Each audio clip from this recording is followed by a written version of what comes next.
Voilà, en quelques mots, qui suis-je? Je suis chasseur depuis 25 ans, tireur depuis 30 ans. J'ai une formation d'ingénieur en mécanique et en tant que conducteur unique, j'ai fait plus de 400 recherches qui m'a donné l'occasion de voir un certain nombre de choses. Voilà. Pour le tir de chasse, ben en fait, ce qui a une grande importance, c'est ce qu'on appelle pudiquement la balistique terminale. Ça veut dire en fait le transfert de l'énergie depuis la balle jusqu'au corps du gibier. Donc en fait, les dégâts que va faire cette balle pour tuer vite et bien. Alors avec une balle de forte section, avec une grosse balle, ben, à la limite que la balle se déforme ou pas, qu'elle se fragmente ou pas, ben, elle va laisser un maximum d'énergie, hein, parce qu'elle a une grosse section, elle sera beaucoup freinée. Et donc elle va transférer beaucoup d'énergie, causer de gros dégâts, en clair. Une balle de faible section, eh bien c'est moins évident. Si la balle ne se déforme pas, elle risque de traverser la cible, traverser l'animal sans le tuer en le blessant. Cas extrême, ben une balle de guerre, hein, une balle blindée, ben ça traverse et voilà. Après vous me direz oui, mais pourquoi est-ce que les militaires utilisent ça, machin, ben, les buts sont différents, je ne veux pas rentrer dans le détail, mais pour la chasse, hein, la législation interdit les balles blindées, ben c'est justement pour ça, pour imposer une déformation de la balle. Et cette déformation, ben, pour les balles de gros diamètre, voilà, à la limite du 9,3, que ça reste du 9,3 ou que ça passe à du 15 mm, ok, même avec du 9,3, ça va être beaucoup freiné, ça va faire de gros dégâts, l'animal va mourir rapidement pour peu que la balle soit pas trop mal placée. Ben avec un petit calibre, hein, du 6,5 ou plus petit, si la balle se déforme pas, si elle reste à 6,5 ou passe à 7 ou même 8 mm, ben en termes de section, ça va rester relativement peu et elle va être relativement peu freinée. Et donc ça peut poser des problèmes. Le transfert d'énergie risque d'être délicat. De façon imagée, l'animal risque d'être traversé comme par une aiguille à tricoter ou comme par une flèche. Et voilà, hein, les archers, s'ils mettent des lames rasoirs et tout, c'est bien pour ça, hein, c'est pour tuer par hémorragie, parce qu'ils savent que c'est pas en transfert d'énergie qu'ils vont tuer, hein, voilà. Donc ça, c'est délicat et on va voir que c'est pas si évident. Voilà pour permettre de visualiser un peu les choses. J'ai représenté la section de différentes balles, hein. Donc ici, vous avez une balle de 7 RM, hein, donc de 7 mm. La surface frontale fait 38,5 mm². Ici, vous avez une balle de 9,3 où la surface frontale fait 68 mm². Donc on voit sans déformation de la balle, ben, en gros la 9,3 va laisser beaucoup plus d'énergie dans le gibier que la 7 mm. Si on va plus loin et qu'on compare une 5,6, par exemple 5,6 x 57, avec du 9,3, eh bien ici on est à 2 fois et demi la section frontale. Ça veut dire sans déformation, un 9,3 va laisser beaucoup d'énergie dans le gibier, alors que la 5,6 va traverser comme une aiguille à tricoter, quoi. Voilà alors qu'ont fait les fabricants de munitions pour résoudre ces problèmes, c'est-à-dire pour favoriser le transfert de l'énergie, même dans le cas d'un calibre relativement petit. Eh bien, ils ont essayé d'obtenir une déformation programmée de la balle de manière à transférer toute l'énergie au corps du gibier.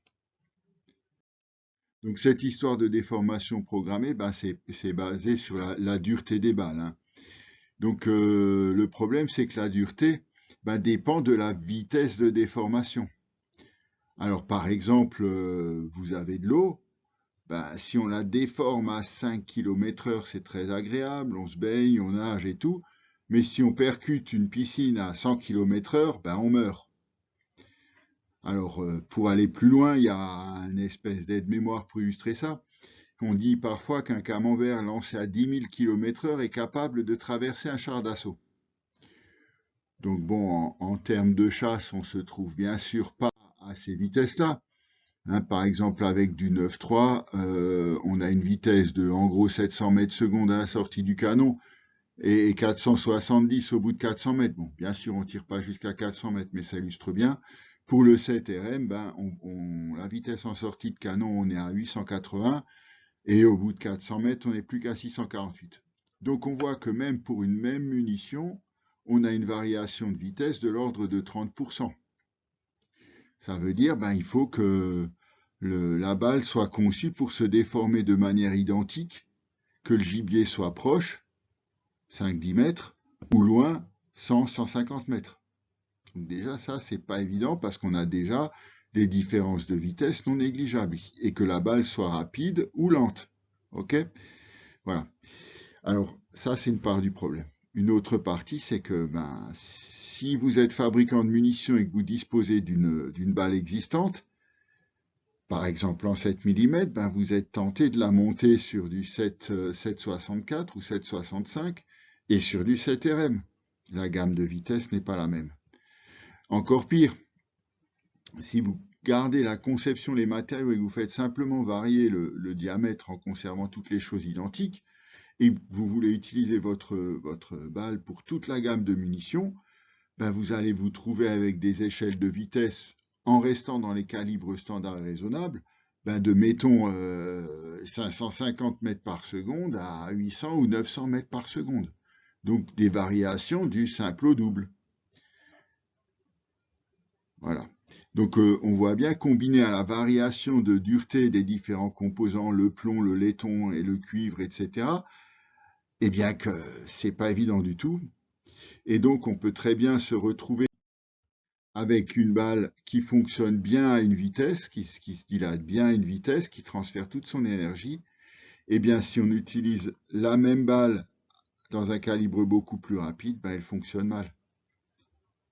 Elle se comporte comme une balle blindée. Et de la même manière, si on a une balle conçue pour les hautes vitesses qu'on fait fonctionner à petite vitesse, eh bien, elle risque d'exploser en surface et de ne pas traverser. Donc on voit le problème n'est pas si simple. Et oui, parfois ça vaut le coup de lever un peu les yeux.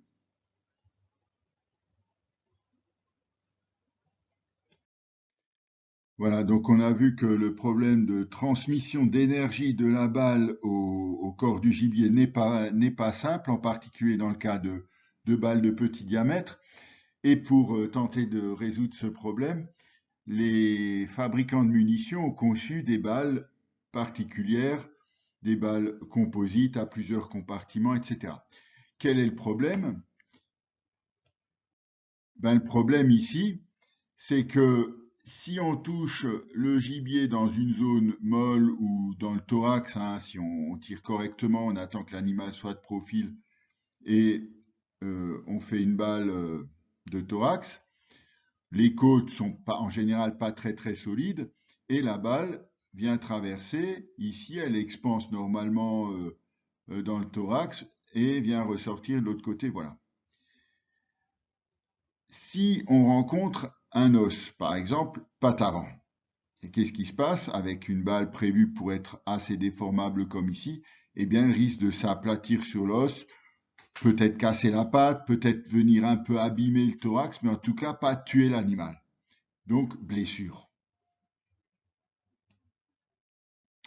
Alors, pour essayer de résoudre ce problème, différents constructeurs ont conçu des balles à dureté variable. Alors ici, vous avez par exemple une Nosler partition, une DK de RVS. Ben, l'idée, c'est d'avoir un noyau blindé à l'arrière en quelque sorte ici. Alors, voilà comment ça fonctionne. On touche le thorax normalement, ben, ça se passe normalement. L'avant fonctionne et travaille normalement, s'expanse comme une balle demi-blindée standard. Et si on vient rencontrer un os ici, ben, l'avant vient s'écraser, mais l'arrière, plus dur, continue et peut traverser. Donc, ben, c'est déjà un gros progrès. Le seul problème, c'est qu'ici, ce qui traverse, ben, c'est pratiquement que la partie arrière, hein. L'avant vient s'aplatir autour. Et dans le cas où on a un petit calibre, eh bien, on aura un petit canal, voire problématique de l'aiguille à tricoter qui fait pas beaucoup de dégâts. Et donc, l'animal risque de ne pas rester sur place et de ne pas mourir sur le coup. Cette vidéo vous a plu? Vous pouvez faire un don à l'Unucre ou en parler autour de vous. Ou bien faire un don à l'école alsacienne des chiens guides d'aveugles à Cernay, ou à la Fédération française des associations de chiens guides d'aveugles, ou bien faire suivre cette vidéo, ou bien sûr, vous pouvez tout faire à la fois.